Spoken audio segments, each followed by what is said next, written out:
él pues no quería que yo trabaje. Me pareció un poco raro, ¿no? Ya él empezó a revisar mi teléfono, a ver con quién conversaba, a decidir qué tipo de amistades podía tener. Pues consideré que no era tan grave, hasta que ya empezaron los excesos, que fueron los insultos. Cuando escuchamos que una mujer fue golpeada, solemos pensar que la violencia empezó ahí. Pero ¿qué pasó antes de ese primer golpe? ¿Qué sucede antes de que una amenaza de muerte se vuelva rutina?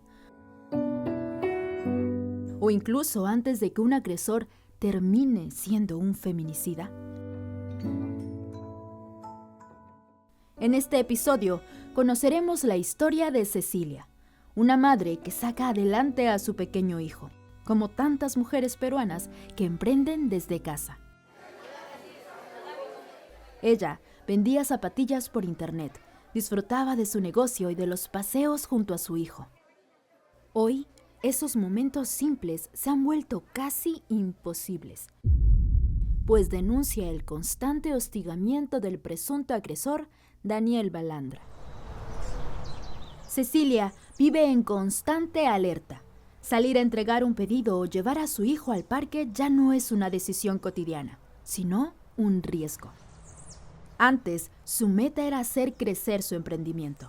Ahora, su sueño es poder vivir sin miedo. Cecilia podría llamarse Lorena, Laura, Carmen o como tú. Su historia podría ser la de muchas mujeres que lamentablemente viven situaciones similares. Hoy, ella toma la valentía de contar la suya. El señor era mi pareja, pues él era muy efusivo, muy cariñoso, quería que nos mudáramos juntos, ni bien empezamos a salir, que eso fue el 2024. Yo vivía con mi hijo pequeño, él tiene 9 años, y salimos un día a comprar en la tarde y me hizo él una videollamada porque él estaba en la casa durmiendo y como estaba durmiendo pues no lo desperté porque solo me iba a la esquina a comprar, ¿no? Le contesté inmediatamente sin problema, oye, maldita puta de mierda, ¿dónde estás? Y me mentó la madre. Regresé inmediatamente a la casa, no compré nada y él lloraba.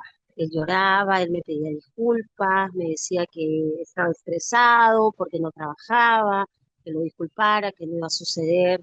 Lo dejé pasar por alto, pero sí le pedí que se retirara de la casa. Y volvió a los días a pedirme unas vitaminas que había dejado. Cuando se las entregué, me tiró una patada y me dijo que ya sabía que yo tenía otro marido, cosa que no era real, cosa que no había sucedido. Y me lo dijo delante de mi hijo, ¿no? Ah, ya tienes nuevo papá. Y me dijo, ya te voy a encontrar con tu nuevo marido y cuando te encuentre, te voy a matar. Según la encuesta demográfica y de salud familiar 2023, la violencia psicológica es la más frecuente. Los casos representan un 48,9% del total. Aún así, es de las más difíciles de reconocer. No deja moretones visibles, pero deja marcas imborrables. No se percibe en la piel, pero destruye la autoestima, aísla a la persona y la desgasta. ¿Por qué pasa tan desapercibida? La especialista del movimiento, Manuela Ramos, Karina Mesía, nos ayuda a entender qué hay detrás de este tipo de violencia. La violencia psicológica es cualquier tipo de abuso que tenga una repercusión en la salud psicológica, emocional de las personas. Puede manifestarse de diversas maneras. Están, por ejemplo, los insultos, las humillaciones, también está el control que una pareja, por ejemplo, quiera ejercer en su pareja, el aislamiento también y las amenazas. Creo que es bastante difícil a veces para las mujeres darnos cuenta que estamos involucradas en una relación que es violenta o con una persona que es violenta porque hay muchos mitos acerca de las relaciones de pareja, acerca del romance, del amor. Entonces muchas veces en casa o en otros espacios hemos escuchado que las cosas pasan por algo, que de repente tú hiciste algo para provocar, o que el amor todo lo puede, que no hay, o sea, que es imposible que una se separe de la pareja, peor aún si tienes hijos o si tienes algún tipo de dependencia económica, por ejemplo, de tu pareja. La Ley 3036-4, Ley para prevenir, sancionar y erradicar la violencia contra las mujeres y los integrantes del grupo familiar, reconoce la violencia psicológica como delito y se entiende como toda acción u omisión que busca controlar, humillar o aislar a la persona contra su voluntad. Cecilia decidió denunciar. Se amparó ante la ley para hablar, para protegerse, para hacer valer un derecho que le corresponde: vivir sin miedo. Como todo delito, la violencia psicológica tiene una sanción efectiva para quienes la cometen. Pero, ¿cómo se denuncia y sanciona este tipo de violencia? Una pregunta necesaria en un sistema donde la protección muchas veces llega tarde. Se puede denunciar la violencia psicológica en cualquier comisaría, centro de emergencia mujer e incluso directamente en el Ministerio Público o el Poder Judicial. Basta únicamente con tu declaración, no necesitas en el momento de presentar la denuncia ninguna prueba. Obviamente que estas sí se van a ir adquiriendo en lo que dure el proceso, pero no te pueden poner un límite para la denuncia diciendo que no tienes A o B prueba, porque cualquier denuncia tiene que ser recibida. Dentro de nuestro marco penal tenemos lo que son agresiones en contra de la mujer y los integrantes del grupo familiar. Está dentro de esta categoría. El tiempo de sanción de la persona va a depender de la gravedad del hecho y si la violencia psicológica está también dentro de otros tipos de violencia. Normalmente la pena puede ir de unos 2 a 5 o 6 años. Nuevamente varía mucho de caso a caso y cómo se manifiesta este tipo de violencia. Yo a él lo he denunciado en abril, cuando el señor Balandra me da la patada y me amenaza. Él sabía que si yo pasaba un examen del médico legista no iba a haber huellas porque solo fue una patada, pero sí pasé la evaluación psicológica. Yo me fui a la comisaría, puse la denuncia y pues, ¿qué es lo que sucede con el señor Balandra? El señor Balandra ha estado preso 15 años por homicidio, asesinato. Cuando ya ve el policía los antecedentes y todo, me dice: yo te recomiendo que vayas al CEM y que actives tu botón de pánico y que pidas tus garantías, porque sí puede ser una persona peligrosa si te ha amenazado, ¿no? Entonces procedí a la denuncia, se me dio las medidas de protección en mayo, pero lamentablemente el Poder Judicial pues envió mis medidas de protección a la comisaría de San Juan de Miraflores. Yo todas las denuncias vengo haciéndolas en Chorrillos. A pesar de la denuncia, muchos casos de violencia psicológica avanzan con lentitud y las medidas de protección no siempre se ejecutan con la urgencia que la situación demanda. El caso de Cecilia es uno de ellos. Aún con medidas de protección vigentes, ella denuncia que volvió a ser víctima de un nuevo episodio de violencia por parte de Daniel Balandra. Con firmeza, Cecilia relata lo ocurrido, no solo para contar su experiencia, sino para evidenciar cómo la falta de respuesta efectiva puede dejar a muchas mujeres en la misma vulnerabilidad que buscan superar. En junio, un día apareció en mi casa, tocó la puerta, yo no sabía que era él, y el señor de frente. Me caí al piso y no recuerdo más. Me molió a patadas, a puñetes, me fracturó la nariz. Figura en el examen del médico legista más de 20 contusiones en todo el cuerpo. O sea, él a mí me ha golpeado con ira, con furia, ¿no? Y me amenazaba que me iba a matar, sabiendo que yo tenía medidas de protección, ¿no? Y en septiembre yo sigo vendiendo mis zapatillas, seguía pues trabajando como lo vengo haciendo y tengo muchos clientes en Chorrillos, ¿no? El señor me dio el encuentro, no sé si él fue el que llamó o alguna conocida, porque la persona que fui a encontrar no la encontré, pero sí lo encontré a él. Y él me atacó, me echó algo en los ojos, donde me dio un derrame en los ojos porque estoy segura que eran heces lo que me echó en los ojos con lejía. Me dijo: hoy te mato, concha de tu madre, así tal cual, textualmente te lo repito: hoy te mato. Cuando él me arrastra y yo no podía abrir los ojos, había un grupo de chicos que iban a jugar pelota. Los muchachitos empezaron a gritar: deja a la señora, deja a la señora. Si ellos no hubieran intervenido, yo ahorita no estaría conversando contigo. Yo lo que hice fue inmediatamente irme a la policía, a la comisaría de Guaylas. Inmediatamente los efectivos se pusieron en acción y fuimos a su casa, pero como la primera vez que me agredió, no lo encontramos al señor, ¿no? Es necesario que reconozcamos la verdadera dimensión de la violencia psicológica.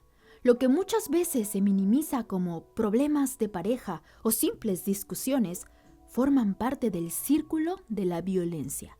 Un proceso que comienza con el control, los insultos o las humillaciones, y que con el tiempo puede escalar hacia agresiones más graves. Comprender esta progresión desde la sociedad hasta las autoridades es clave para actuar antes, para prevenir y no solo reaccionar cuando ya es demasiado tarde.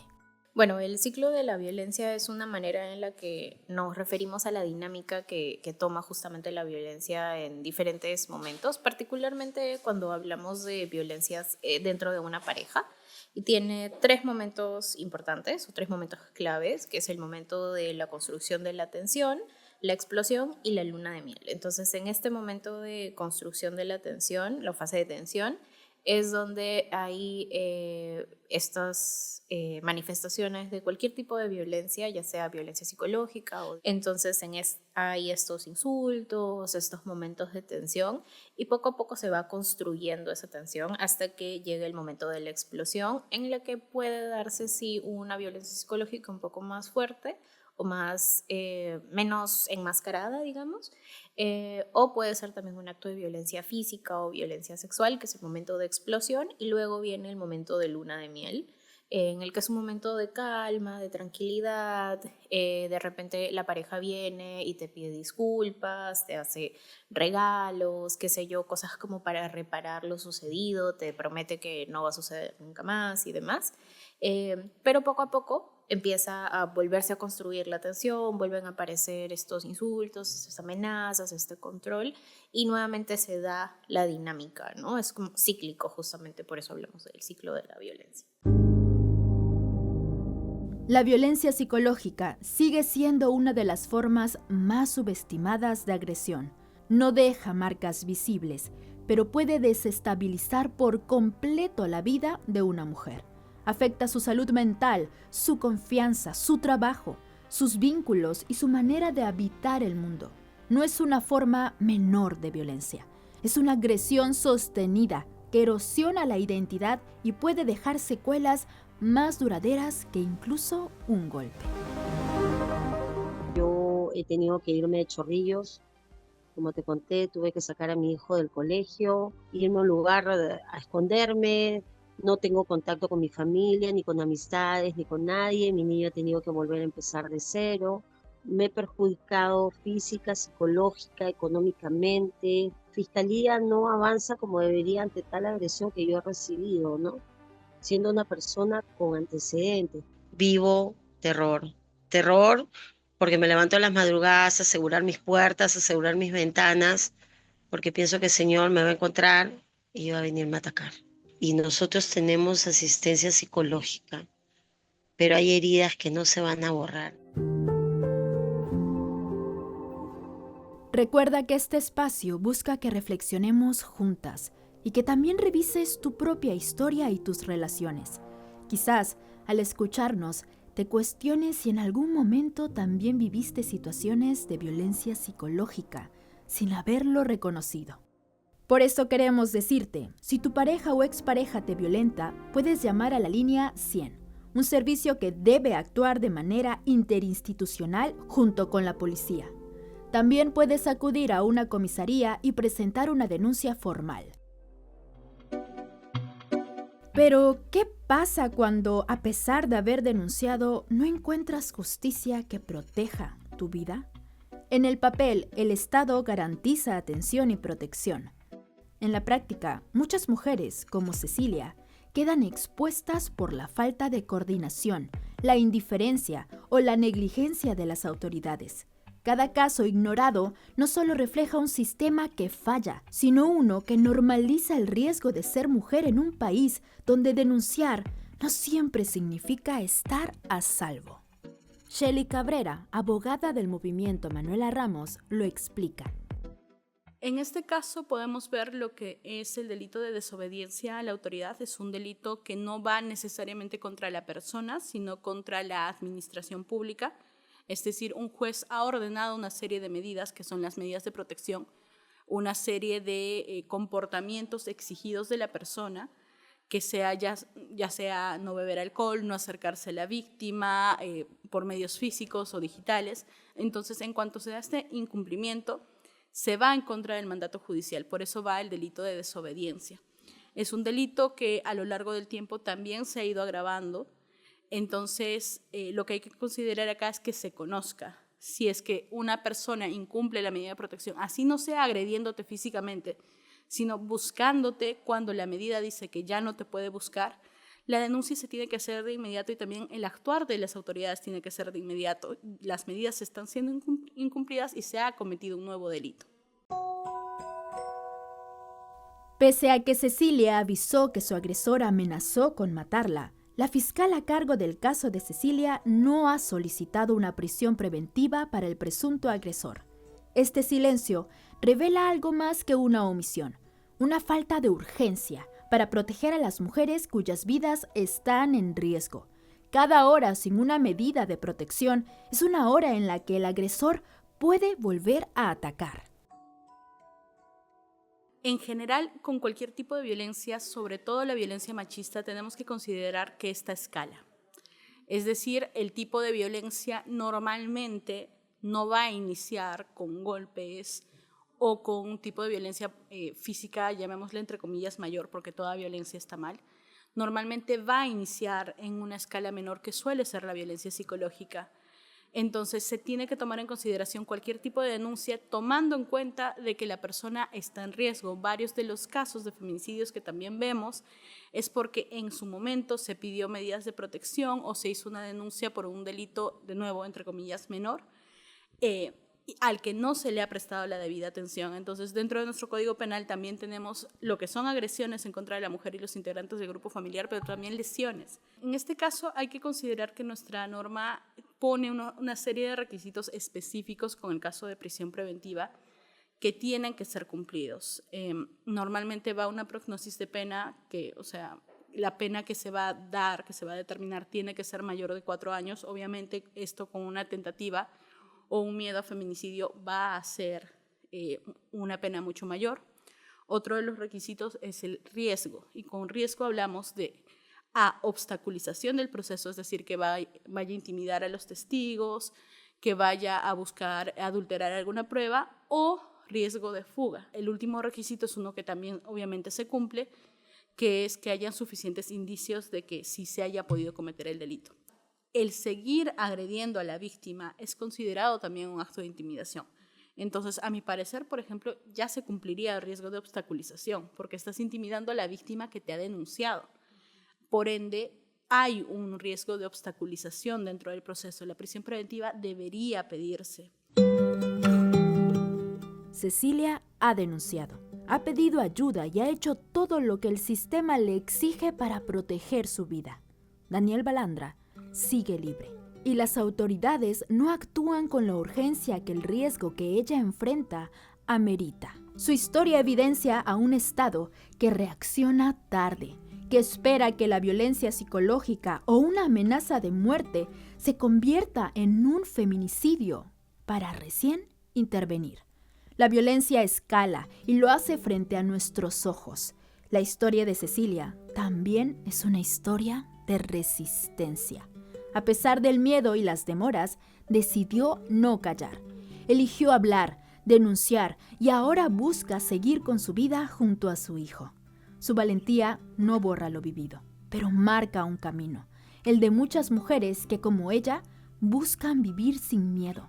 Porque cada vez que una mujer se atreve a contar su historia, se abre una posibilidad de cambio. Y aunque el camino aún sea difícil, aquí seguimos, mirándonos, acompañándonos, recordando que no estamos solas.